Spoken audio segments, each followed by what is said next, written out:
Pookode veterinary സർവകലാശാല വിദ്യാർത്ഥി സിദ്ധാർത്ഥൻ മരിച്ച കേസിൽ കോളേജ് പുറത്താക്കിയ 33 വിദ്യാർത്ഥികളെ വൈസ് ചാൻസലർ തിരിച്ചെടുത്തു. ക്രൂരമർദ്ദനത്തിലും ആൾക്കൂട്ട വിചാരണയിലും കോളേജ് അധികൃതർ വിദ്യാർത്ഥികൾക്കെതിരെ എടുത്ത നടപടിയാണ് VC ഡോക്ടർ PC ശശീന്ദ്രൻ റദ്ദാക്കിയത്. നിയമോപദേശം തരാതെയാണ് പുതുതായി ചുമതലയേറ്റ VCയുടെ നടപടി. സർവകലാശാലയിലെ ഉന്നത ഉദ്യോഗസ്ഥരുള്ള ഒരാളുടെ സ്വന്തക്കാരെ സംരക്ഷിക്കാനുള്ള ധൃതി പിടിച്ച തീരുമാനമാണെന്നാണ് ആരോപണം. അനീസ് അലി വിവരങ്ങളുമായി ചേരുന്നു. അനീസ്, ഈ വിഷയത്തിൽ എന്ത് നടപടിയാണ് പുതിയ വൈസ് ചാൻസലർ സ്വീകരിച്ചത്?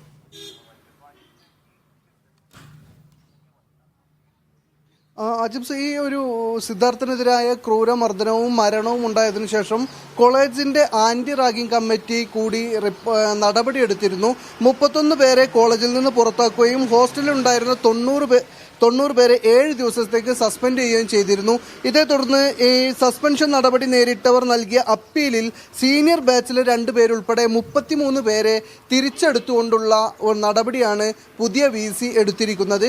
ഇതിലേറ്റവും പ്രധാനപ്പെട്ട കാര്യം, സർവകലാശാല എടുത്ത ഒരു നടപടി റദ്ദാക്കുമ്പോൾ, ഈ ആന്റി റാഗിംഗ് കമ്മിറ്റി എടുത്ത ഒരു നടപടി റദ്ദാക്കുമ്പോൾ VC സർവകലാശാലയുടെ നിയമോപദേശം തേടിയില്ല എന്നതാണ്. ഈ ലോ ഓഫീസറുടെ ഉപദേശം തേടാതെ അതീവ രഹസ്യമായി വളരെ ധൃതിപ്പെട്ട് ഇത്തരം ഒരു നടപടി എടുത്തത് ദുരൂഹമാണ് എന്നാണ് ഉയരുന്ന ആരോപണം. എന്തായാലും ഈ നടപടി ഈ സർവകലാശാലയിലെ ഉദ്യോഗസ്ഥരിൽ ചിലരുടെ സ്വന്തക്കാരായ ചിലർ ഈ വിദ്യാർത്ഥികളിൽ ഉൾപ്പെട്ടിട്ടുണ്ട്. ഇവരെ രക്ഷിക്കാൻ വേണ്ടിയാണ് ഇത്തരത്തിലൊരു നടപടി ധൃതി പിടിച്ച് ലോ ഓഫീസറുടെ നിയമോപദേശം പോലും തേടാതെ എടുത്തിട്ടുള്ളത് എന്നാണ് ആരോപണമായി ഉയരുന്നത്. അതോടൊപ്പം തന്നെ മറ്റൊരു കാര്യം, ഈ നിയമവൃത്തങ്ങൾ ചൂണ്ടിക്കാട്ടുന്ന ഒരു കാര്യമുള്ളത്, ആന്റി റാഗിംഗ് കമ്മിറ്റി എടുത്തിട്ടുള്ള ഈ നടപടി അതിൻ്റെ അന്തിമ റിപ്പോർട്ട് വരുന്നതിന് മുമ്പ് തന്നെ ഇങ്ങനെ ഒരു നടപടി റദ്ദാക്കിക്കൊണ്ടുള്ള നിലപാടെടുക്കുമ്പോൾ ഇത് ഇപ്പോൾ നിലവിൽ റിമാൻഡിൽ കഴിയുന്ന മുഖ്യപ്രതികളടക്കമുള്ള ആളുകൾക്ക് മുന്നോട്ട് പോകാൻ നിയമപരമായി സഹായകരമാകും എന്ന തരത്തിലുള്ള വിലയിരുത്തലുകൾ നിയമവൃത്തങ്ങളിൽ നിന്ന് ലഭിക്കുന്നുണ്ട്.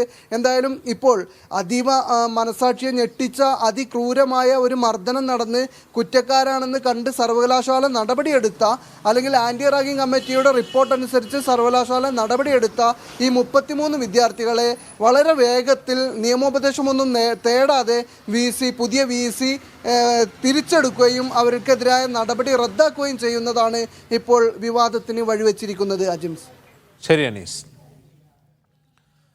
സസ്പെൻഡ് ചെയ്ത വിദ്യാർത്ഥികളെ തിരിച്ചെടുത്തത് വൈസ് ചാൻസലറുടെ ഇഷ്ടപ്രകാരമാണ് എന്ന് സിദ്ധാർത്ഥന്റെ അച്ഛൻ VCക്കെതിരെ ഗവർണർക്ക് പരാതി നൽകും. VCക്ക് എന്തോ വലിയ വാഗ്ദാനം ലഭിച്ചിട്ടുണ്ട്. ഒടുവിൽ സിദ്ധാർത്ഥൻ സ്വയം മുറിവേൽപ്പിച്ചു എന്ന് VC പറയുമെന്നും സിദ്ധാർത്ഥന്റെ അച്ഛൻ ആരോപിച്ചു. CBI അന്വേഷണം വഴിമുട്ടി നിൽക്കുന്നതിനെതിരെ മുഖ്യമന്ത്രിയുടെ വസതിക്ക് മുന്നിൽ പ്രതിഷേധിക്കുമെന്നും ജയപ്രകാശ് പറഞ്ഞു. 33 സസ്പെൻഡ് ചെയ്ത കുട്ടികളാണ്. ഏത് രീതിയിൽ VC തിരിച്ചെടുത്തു എന്നുള്ളതായിട്ട് നമുക്കറിയില്ല. ആന്റി റാഗിംഗ് സ്ക്വാഡ് റിപ്പോർട്ട് കൊടുത്ത ഈ കുട്ടികൾക്കെതിരെയാണ് കൊടുത്തിട്ടുള്ളത്. VCയുടെ ഇഷ്ടത്തിന് തിരിച്ചെടുത്തു. എന്തുകൊണ്ട്, ഏത് അടിസ്ഥാനത്തിലാണെന്ന് എനിക്കത് അറിയണമല്ലോ, നമുക്കറിഞ്ഞില്ലേ പറ്റുള്ളൂ. അതുകൊണ്ട് ഗവർണർ ആദ്യം കാണുന്നു, ഗവർണർക്ക് നമ്മളൊരു പരാതി കൊടുക്കുന്നു. ഏത് രീതിയിലാണ് VC സസ്പെൻഡ് പിൻവലിച്ചത്. CBI അന്വേഷണം വഴിമുട്ടി നിൽക്കുന്നു, പോലീസും അന്വേഷിക്കുന്നില്ല. CBI അന്വേഷണം എവിടെ വരെ എത്തിയെന്ന് നമുക്കറിയില്ല. അതുകൊണ്ട് ഇതെല്ലാം കൂടെ ചേർത്ത് തന്നെ ശരിക്കും നമ്മൾ ആ മന്ത്രിയുടെ വീട്ടിലോട്ട് തന്നെ നമ്മൾ പോയ ഒരു പ്രസവം നടത്താൻ ഉദ്ദേശിക്കുകയാണ്. ഒരു പ്രകടനം തന്നെ എൻ്റെ പ്രതിഷേധം.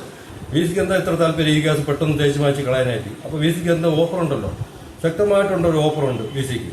പിന്നെ ഈ 90 കുട്ടികൾ, ഫസ്റ്റ് ഇയറിൽ 90 കുട്ടികൾ ഹോസ്റ്റലിലുണ്ടായിരുന്നു. പറയുന്ന അവരിൽ നിന്നാണ് ഈ 10-30 പേരെ, കുറച്ച് പേരെ അവർ സസ്പെൻഡ് ചെയ്തിട്ടുള്ളത്. ഈ 90 കുട്ടികൾ, ഫസ്റ്റ് ഇയറിലുള്ള 90 കുട്ടികൾ എങ്ങനെയാണ് ഈ ഹോസ്റ്റലിൽ എത്തിയത്? അതായത് ഫസ്റ്റ് ഇയറിൽ അവർക്ക് ഹോസ്റ്റലിൽ കയറണമെങ്കിൽ അവർക്ക് അനുവാദം വേണം, ഡീനിന്റെ അനുവാദം വേണമെന്ന് പറയുന്നു. പിന്നെ അസിസ്റ്റന്റ് വാർഡന്റെ അനുവാദം വേണം. അത് കഴിഞ്ഞിട്ട് അവർ HODയുടെ അനുവാദം വേണം. എല്ലാവരും പെർമിഷൻ കിട്ടിയിട്ട് മാത്രമേ ഫസ്റ്റ് ഇയറിലെ ഒരു സ്റ്റുഡന്റിന് അവിടെ ആ കോമ്പൗണ്ടിന്റെ അകത്തുള്ള ഹോസ്റ്റലിൽ പ്രവേശിക്കാൻ പറ്റില്ല. എന്തെങ്കിലും ആവശ്യത്തിന് വേണ്ടി പ്രവേശിക്കേണ്ട ആവശ്യമില്ല. ഫസ്റ്റ് ഇയറിൽ അവരെ ഹോസ്റ്റൽ എന്ന് പറഞ്ഞാൽ 20 കിലോമീറ്റർ അപ്പുറത്ത് കൽപ്പറ്റയില്ല. അവർക്ക് ഈ ഹോസ്റ്റലിൽ പ്രവേശനമേ ഇല്ല. ഫസ്റ്റ് ഇയറിൽ നിരോധിച്ചിരിക്കുക ശരിക്കും പറഞ്ഞാൽ.